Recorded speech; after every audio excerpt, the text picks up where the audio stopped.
Hey there, how are you? So yeah, just doing a little bit of a talk video here, and I'm just going to be asking for a little bit of some feedback from you. If you would be kind enough to give some, we'll see.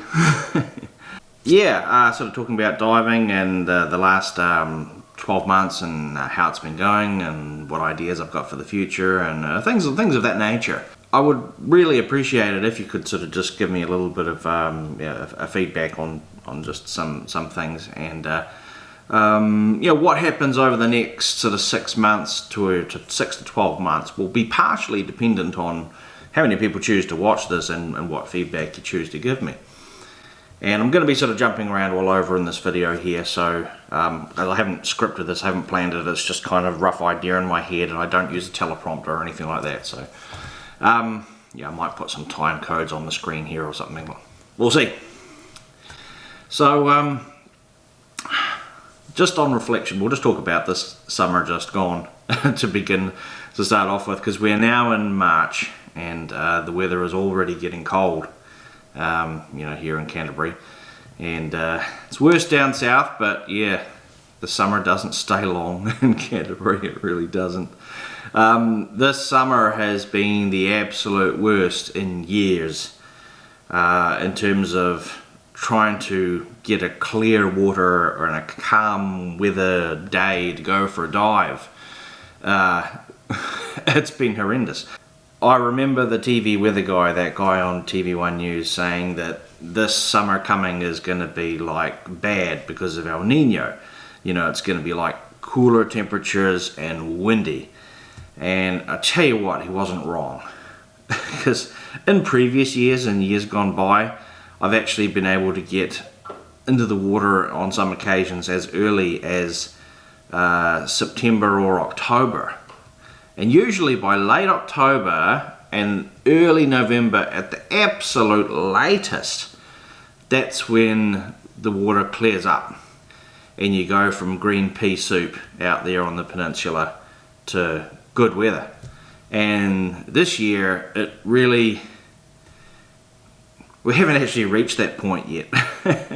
I mean, maybe we kind of sort of maybe did possibly around about just before Christmas, maybe, but like between me and like Chris and Wayne, the people I usually dive with, we're like messaging each other on Messenger, and it's like every weekend through September, October, November, it was just windy, windy, windy, rain, wind, wind and rain, rain, rain, wind. And the problem with that is that it absolutely wrecks the diving out there on the peninsula. So one of the things that people remind me of is that I'm not the same as Ollie Craig, reef hunter, you know, and I never will be. And that is just he has like a geographical advantage, you know, like I don't actually know where he lives, whether it's Auckland or wherever, but I'm assuming it's Auckland.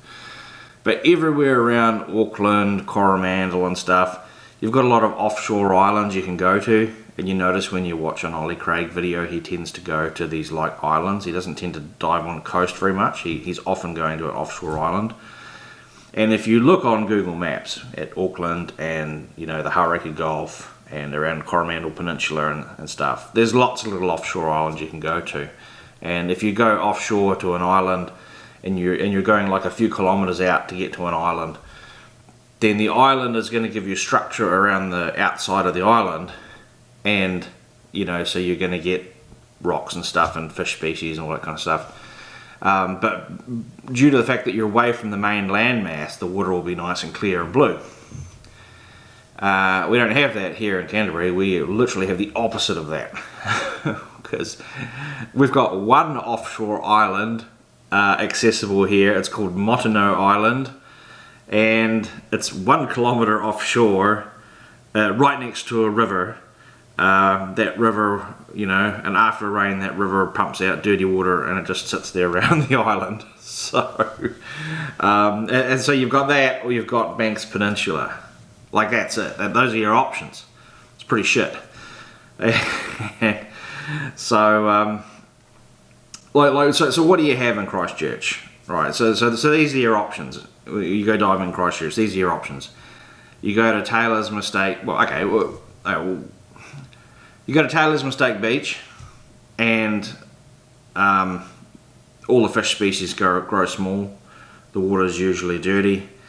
You won't find much of anything other than black shell mussels. They seem to be what grows well. You go around the corner from around there, you get into Littleton Harbour. If you try to dive the upper reaches of Littleton Harbour, it's all sand, mud flats and 10 centimetres viz, and no good at all. You get out to the outsides of Littleton Harbour, it gets to be sort of about a metre viz, metre and a half maybe. You find a little bit more, but you still don't find a hell of a lot. You maybe find a few pawas, you maybe find a few crays, but it's dirty water diving and it's challenging. Not many divers like to do it, to be honest. You go around the north of the peninsula, so we're talking Port Levy Bay, Pigeon Bay, Little Akaloa Bay, all the way around to about O'Kane's Bay, Le Bon's Bay, the north of the peninsula. It's more of the same. It's dirty water, and because to the north, because where Christchurch is, you've got about 3 rivers that are feeding out to the ocean. You've got the Heathcote and the Avon River, which join into one at the estuary, and whenever it rains, they pump out a shitload of dirty water out into the ocean, and it just sits there on the north side of the peninsula. Above that, you've got the Waimak River. Above that, you've got the Ashley River. So you've got sort of 3 to 4 rivers. We'll call them 3 rivers. 3 main rivers that pump out filthy water out into the ocean. So why is it filthy water? It's filthy water because basically of deforestation. So you've got the Canterbury Plains. You go back in time 200 years back into the colonial times, you know, that would have all been like native bush, just trees growing everywhere. But, you know, we come along, we cut the trees down, we make farms, agriculture. There's a price to pay for that, and the price that you pay is that every time it rains, you know, all along those riverbanks, all the way up into the mountains, you know, the silt just trickles into the river, and then and then it all just flows down. So everyone knows that, like, after a big rain in Canterbury, like the outside of the peninsula, the Cawthron Eye satellite image is going to show green, murky pea soup shit. Now the problem is that's been happening for like 100 years or 150 years, however, you know, long period of time. So when you actually get in the water and you dive, what you see underwater is just silt. You see a shitload of silt. So you do have like you get like literally where I just talked about, right? Taylor's Mistake. You get in the water there, and you'll see the rocks, but the rocks look really, really dirty, and it's peculiar. It's weird. They're really dirty, and that's because there's 100 years of silt has just been flowing there and then settling and then flowing through and settling, and I think the silt has had probably quite a bad impact on the marine ecology. Look, I'm not a marine biologist, but you know, it's like, well, what don't you see? You don't see much of anything other than the mussels. You don't see a lot of seaweed. You don't see many crays. If you find a cray, they're little wee ones. You don't see big pawas. You see the pawas grow to 100 mils long. They're undersized. You don't see many fish. You don't see butterfish. You don't even see many wrasse. You certainly won't see many blue moki or blue cod or anything. I mean, they're out there if you look hard enough, but not many of them. So the north side of the peninsula is pretty fucked. You get down to the south side of the peninsula, that's actually where the good diving is. The problem is the south side of the peninsula, it's a bit more exposed to southerlies coming in from Antarctica. So even if the water is a little bit clearer, you've got the problem of exposed to the ocean, open ocean, and during the winter time, you know, southerlies will come through from Antarctica, and you know, they will make it undivable. But you've still got the same silt problem as well. It's not quite as bad, but it's still bad enough, because you come through from you're down south of Christchurch, and you've got Rakaia River. Again, same thing, big river coming through from the mountains, pouring out dirt and silt. And same problem. But the marine ecology is healthier on the south side of the peninsula, and yeah, it's not really ideal, but it's better. It's a lot healthier. But it's hard to get to, because now to get to the south side of the peninsula, you can't launch your boat from like Sumner or Littleton. You've got to come all the way basically to into Wainui. This is the middle of Akaroa Harbour. There's a bunch of boat ramps in Akaroa Harbour, but the one that is closest to the south of the harbour is Wainui, which is where you always see me launch my boat from in the videos. And look, there is a beach launch location in Piraki Bay, but you got to go through the farmer's private property, and yeah, I don't know if I'll ever bother doing that. You got to do that if you want to launch at Piraki. You got to do that. You can't launch at Birdlings Flat. It's just dangerous stony beach. There's no boat ramp of any kind there, and even if you tried to drive over the stones, like, it's really like loose gravel, and like people get their cars, even four-wheel drive vehicles, they get their cars stuck in that sand. Like, no one ever launches a boat at Birdlings Flat. Like, you're mad to try. You're absolutely mad. If you want to know what that beach looks like, you just look for like a surf casting video of Birdlings Flat. That's a little bit of a talk about the geography of the peninsula, and the marine conditions. And this summer has been the absolute worst in terms of trying to get out for a dive, because when you couple an El Nino year with more wind and a little bit more rain, cooler temperatures, with what's already there established underwater due to the geography. I have not had one single day's worth of clear water diving for the entire summer.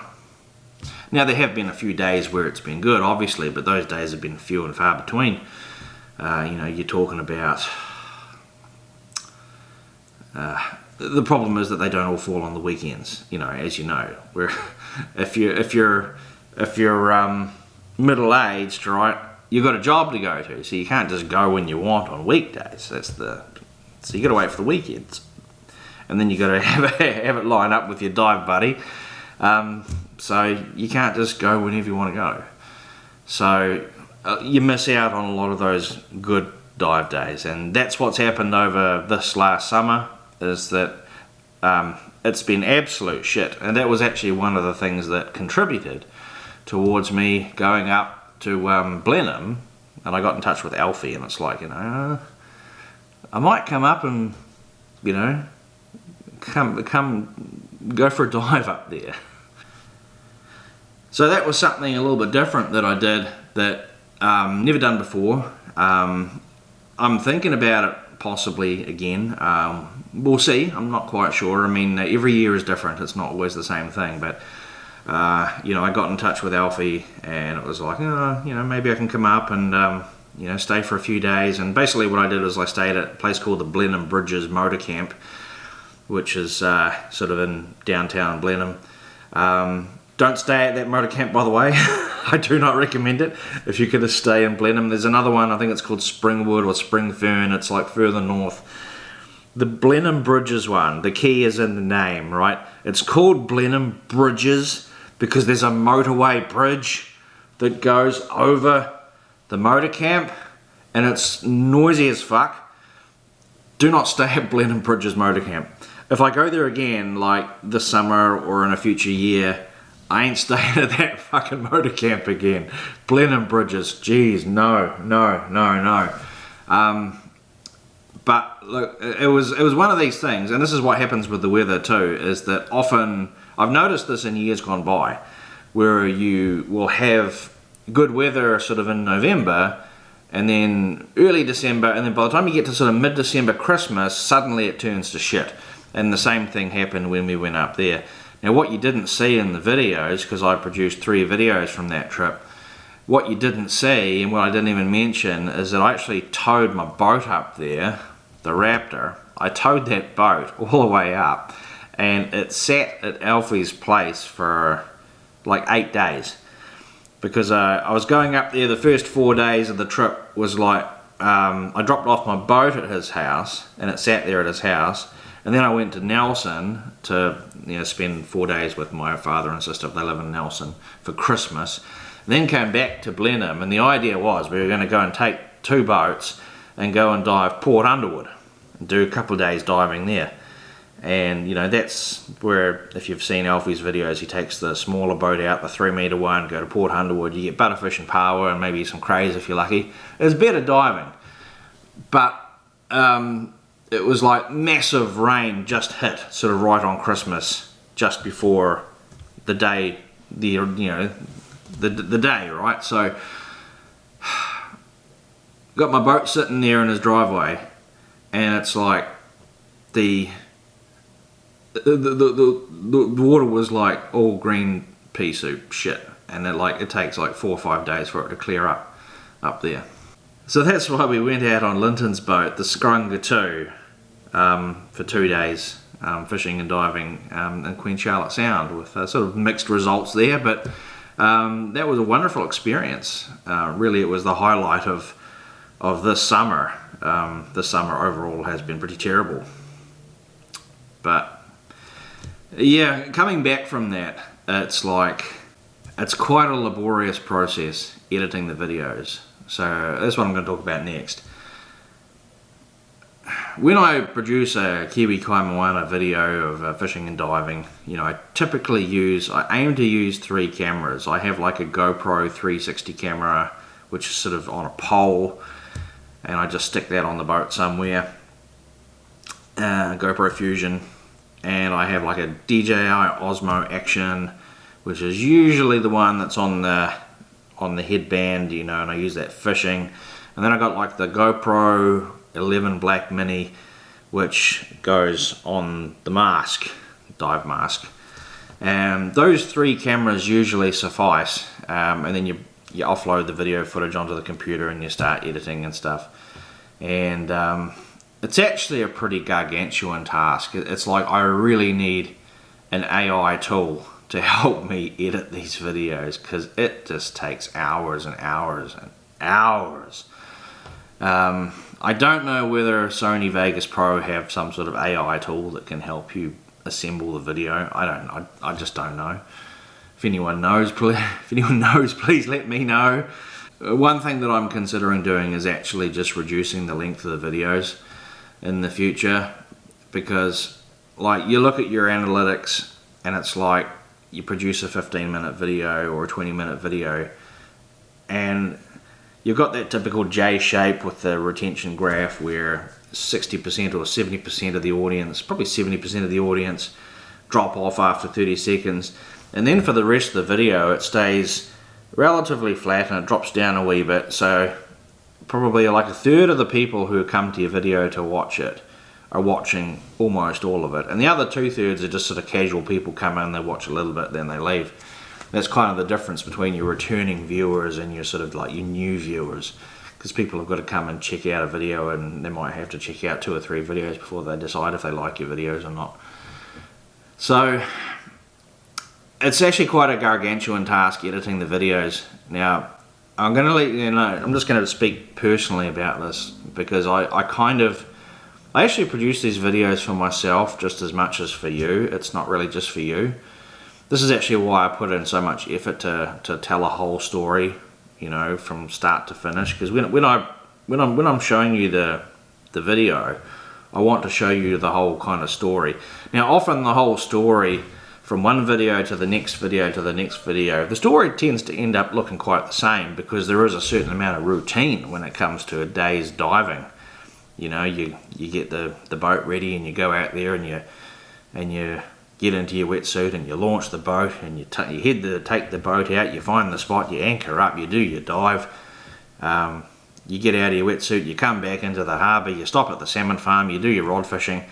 Like, that's the routine for me, because it's geographically where you have to go. Because like, unlike Mr. Ollie Craig, like, we don't have many options here.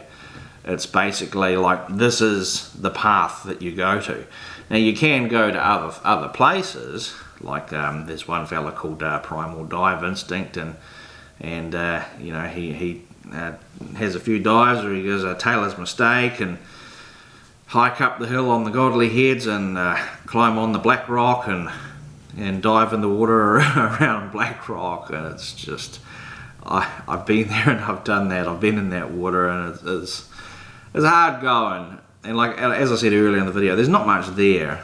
So look, you do have some options, but like none of the options are good, to be honest, here. Like, it's really hard going, and I do also find myself questioning. It's like, I look at that boat sitting in that driveway sometimes, and I just think, I wonder how many years I'm going to continue doing this for. Because it's a lot of effort. A lot of effort for very mediocre rewards, to be honest. Doing fishing and diving here in Canterbury. But part of the reason why I produce these videos is it's also for myself. One of the things that you hear from people who have lived their life, and they're like 60 or 70 or 80 years old, is that they look back on their life and they sort of say, gee, I wish I'd done this, or I wish I'd done that. You know, like I wish I'd tried something out, you know, like and it's not necessarily your job. It could be just like a hobby, something that you wanted to do. Whatever that thing was, it's like, I wish I'd played on a softball team, you know, or I wish I'd played cricket. I wish I'd gone fishing. I wish I'd gone hunting, you know, tried it out. Geez, I wish I'd done archery or something, you know. Something that you wish you did when you were younger, when you were still able to do, and you didn't do it. And the thing that I think about, because I love the water, I love swimming in the water, I love being in the water, is yeah, for me it's diving. But it's like, I'm probably in one of the worst places in the entire country to be interested in diving because of the geography. It's just pretty shit most of the time, really challenging. So, like, on the one hand, like, I'm 46 years old now. On the one hand, it's like, I'm young enough to still be doing this, but how much longer is it going to last? Dunno. I don't know. You know, every year I reassess that. I'm up to 5 years in now for doing this diving thing, and every year I'm reassessing it. One of the things that I have noticed too is that you know, I am gaining weight, and I'm not as fit as I should be. And yeah, there's one person in a YouTube comment sort of blurted that out, and he's not wrong, actually, he's not wrong. But it sort of got me thinking, and it's like, well, you can't just keep eating junk food and just gain weight and stuff. And I get in the water, and like, most of my dive buddies can go longer than what I can. So I get in the water, and like, I got into the water with Wayne just over a year ago, and we went to Wainui and we shore dived. This was the first episode called Practice While You Dive, and it was reasonably calm. It wasn't too bad, and we swam around for like 90 minutes and just dived up and down and up and down and up and down, I don't know, 30 odd times or whatever over 90 minutes. And after 90 minutes, like, I had enough. It's like, all right, there's just no fish around, and they're not here. All right, I'm getting out. So I got out. I actually sat on the rocks and I watched them for a while, and then I got out. I wasn't far away, and I was just sort of watching from the shore. And Wayne stayed in for like another hour, and you know, and I'm just watching him out there in the water, and it's just. And then he comes back in after like a whole another hour. Might have even been longer than that, might have been like an hour and a half. He comes back in, he's got a whole float boat full of butterfish. And he's like, dude, you should have stayed in, because it's like all the fish showed up as soon as you got out. Which just sucked for like making a YouTube video. That absolutely sucked. Because like, I want to shoot at least one fish, and like, I don't know what happened there, but like, obviously had I been more fit, I could have stayed in for longer. And so physical fitness is something that I need to try to improve. Look, I'm really overweight, and I have started going to the gym now, right? Because there's a gym, I've been going for a couple of weeks. There is a gym like right next to my work, and because I work in the city centre. And so yeah, look, I'm really overweight. Like, I'm not going to be losing all the weight in 6 months. Like, it takes longer than that. Like, when you're as overweight as what I am, and you want to start going to the gym and losing weight, it takes way longer than like 6 months to lose that weight. Like, you're talking a couple of years probably. And that's assuming you don't make mistakes and eat too much junk food on the journey and all that.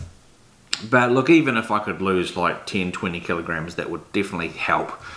And you know, build a bit of cardiovascular, you know, conditioning and fitness, and that will definitely be something that will help, and you know, get me onto a more of a positive track for diving in the future. And you know, and if I'm able to stay in that water longer, that will definitely help. And like there was another video where Chris and I dived, and you know, it was quite. This was the one called Get In, Get Out Quick. You know, swells coming in, and like, I got out after about half an hour. It wasn't even an hour and a half. It was like half an hour. But then, like, we did have some swells coming in, and I was a bit paranoid and concerned about the swells, but also not fit enough, really. But part of that is actually, it's not just the personal fitness, but it's also partly what was the marine conditions like on the day. It was like a month after that, I was diving at Christmas time with Alfie, and you know, we did like the power dive at the second dive location at Queen Charlotte Sound. So like the first location, we were in the water for like an hour, and it was flat calm, and I had no problem. And then the second location, in the water for another hour, flat calm, I had no problem. So look, part of it is physical fitness, but also part of it is like, how rough was it? And you know, even just little waves and little ripples, just getting swooshed around a little bit, can really tire you out. And yeah, this is one of the things that when you're a viewer and you're watching it, you can't really quantify that whole thing. You can only go by what the person is showing you in the video. So you watch a video of someone, and he's a person who's diving off their boat, and they're in the water, and they come back and they've got pawas and crays, you know, and butterfish and moki and a kingfish. You know, it's like, this is probably a person that's quite fit, and they've spent the whole day in and out of the water, like several hours. You know, and then you have like me, it's like, I got to get out after an hour. It's like, after that I've had enough. But also there's the sea conditions. It's like, well, how calm was the sea? So yeah, that's one of the factors you've got to think about, and you know, that affects how you dive. So as I said, I reassessed this whole thing of future diving and stuff. Like every year I reassess it. One of the things that I've done is with channel memberships. I introduced channel memberships probably about a year ago now, and for quite a long time nobody joined, and then suddenly a couple of people joined up. So for those couple of people, thank you very much for joining up. It's basically the cheapest you can make it. You know, it's like $12 a year, which is a fraction of the cost that it costs me to do this, because, you know, essentially each Kaimoana video where you get out there to Tangaroa and back, that's like $80, you know, in terms of, that's just your petrol costs, you know, without buying any food or anything on the way out there. So due to the cost of petrol, it's an absolutely horrendous cost that's involved. Yeah. We really need 0 point energy, to be honest.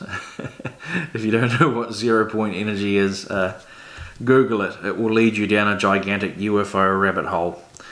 It will be wonderful to not have to buy petrol. It would be absolutely wonderful. It would reduce the cost involved in doing this. Yeah. But I continue to reassess it all every year, and one of the things that I try to do is I try to every year, but because the diving is very repetitive, and you sort of go follow through that same process as I explained, you know, Akaroa, Wainui, Southern Bays. This year I did a trip with Tasman to Moana as well. Because it's very repetitive, then every year I try to do something a little bit different that I you know, that's a little bit that I haven't been to every year, right? So like this last summer I went to the Hook salmon farm in Wanaka. Didn't even really know that there was a salmon farm down there until we went down there with you know, my sister and her husband.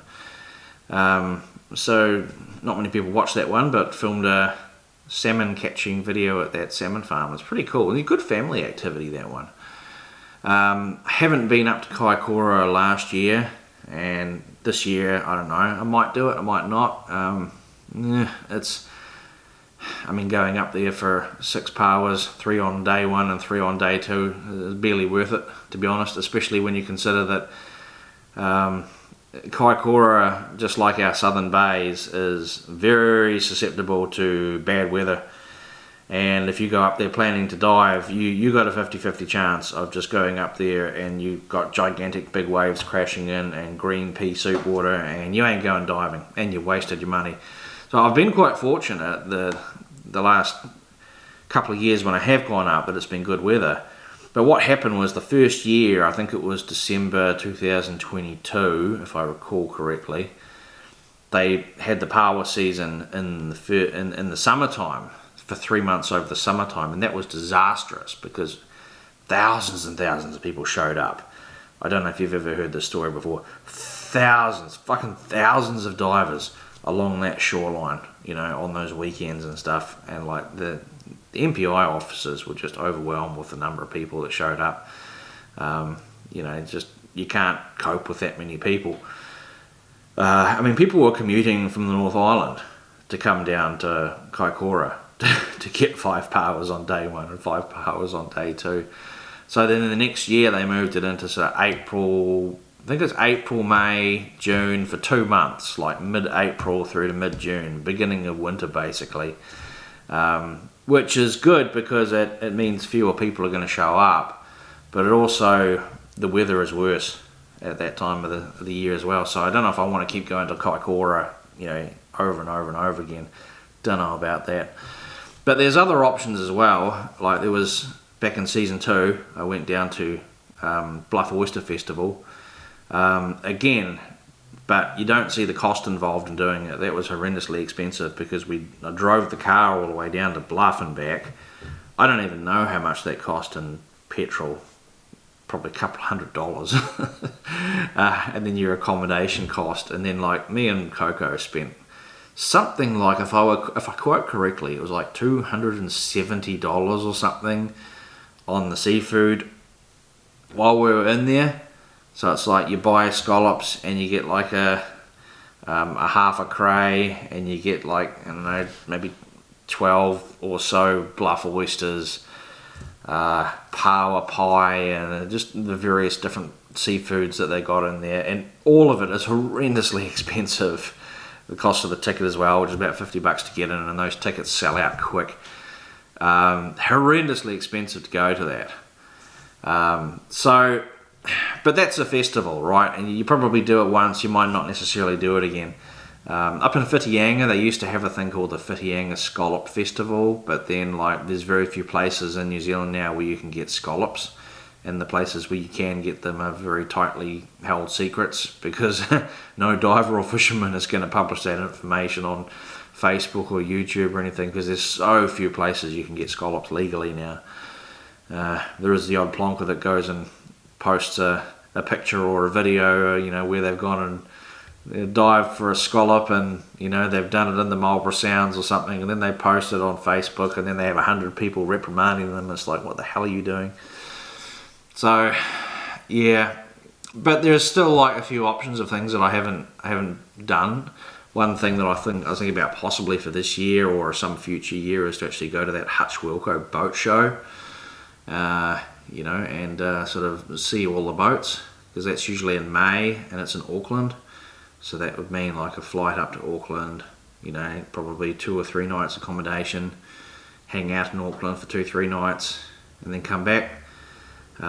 If you have any other ideas, let me know in the comments, right? So if you have any ideas of not so much places to dive, but places like, I particularly like those salmon farms where you can sort of go and you just like use their rod and reel, because it's sort of an accessible family activity and you can sort of do it anytime, you know, as long as they're open. If there's like any of those salmon farms in the North Island, you know, let me know in the comments if you know about any, because I could possibly go up there. And you know, other seafood festivals, like I think that there is one in Havelock, which is actually going on right now as I record this video. There's like a Havelock mussel festival. If you know anything like that, you know, let me know, and then maybe I can, because it's just something that I can do that's a little bit different, and just, you know, it gives me an experience of being able to go somewhere and try it out and do it. You know, I can make a video out of it as well. Yeah, and just cycling back to what I said earlier in the video, you know, I am thinking about possibly making the video shorter, you know, going for sort of 6 to 10 minutes. Like when I did season 1 of Kiwi Kaimoana, I was aiming for 10 minutes per video. Because I don't see a point, honestly, in creating a 15-minute video if people are going to watch like 4 minutes of it. But that's a little bit misleading too, because you do have that thing where YouTube shows you that, oh, you know, your audience on average watches 4 minutes of your video, but actually, like, a lot of people watch the whole thing, but then a greater number of people just skip out, so it's giving you this kind of average. So you have to be careful not to fall into that trap. But it is quite labor intensive to make these long videos, but part of the reason why I make them is so that I can rewatch them myself when I'm older. You know, that's what I was alluding to earlier about the whole thing of do it while you can, while you're younger, but then I can rewatch the videos when I'm older, and I made these good, you know, at that point I would have made these pretty cool fishing videos, and I can rewatch it myself, you know, and relive those times. That's part of the reason why I make these videos. I make the video, upload it to YouTube, and it helps to subsidize the cost to do it. And like, I probably earn anywhere from sort of $300 to $500 a year in advertising revenue from YouTube AdSense, and that only really subsidizes the cost of participation by maybe 30 to 40%. It's not even covering the costs of doing it, so it's just helping to subsidize it. Channel memberships, I'm quite hesitant of doing channel memberships, just because like I've got that level 1 tier of Kaimoana supporter, which is just $12 a year, and really the only thing of value that I'm offering for that is just early access to the videos. So in the past I've done the premiere thing where you can see the video coming up and it's premiering. Probably going to stop that now, because it's just if people are supporting you through a membership and you can't really offer them too much, one thing that you can offer them that costs me nothing, but it gives them a little bit of something back, is early access to a video. So it's probably going to be 2 weeks or maybe even 4 weeks ahead. So like, I edit the video, I put it online, and then it pops up there as available for members first, and it's not just like a few days ahead of time, like, because I only produce maybe like 10-15 videos per year. There's not many videos, but I try to make each video a pretty good video. Probably next summer, like, each video is going to come out, and like, members will get access to it maybe 2 weeks or maybe 4 weeks ahead of everybody else. Like, it's going to be a greater amount of time, probably more than 1 week, probably 2 weeks or 4 weeks. I'm not sure yet. It's just, I'm still working that out in my head. But I'm a little bit hesitant about asking for too much money. I don't want to be one of those e-begging people. But, you know, look, if you are one of those people that can join that Kaimoana supporter tier, you know, like, it would only take, you know, 10 people or something to join that up, you know, and support me for $12 a year. And that would certainly help to subsidise the cost of doing it. So yeah, we'll just have to see. We'll have to see how that all goes. And yeah, so like if you have any feedback of anything that I've said in the video thus far, if you have any feedback, just let me know. Just you know, type in the comment there.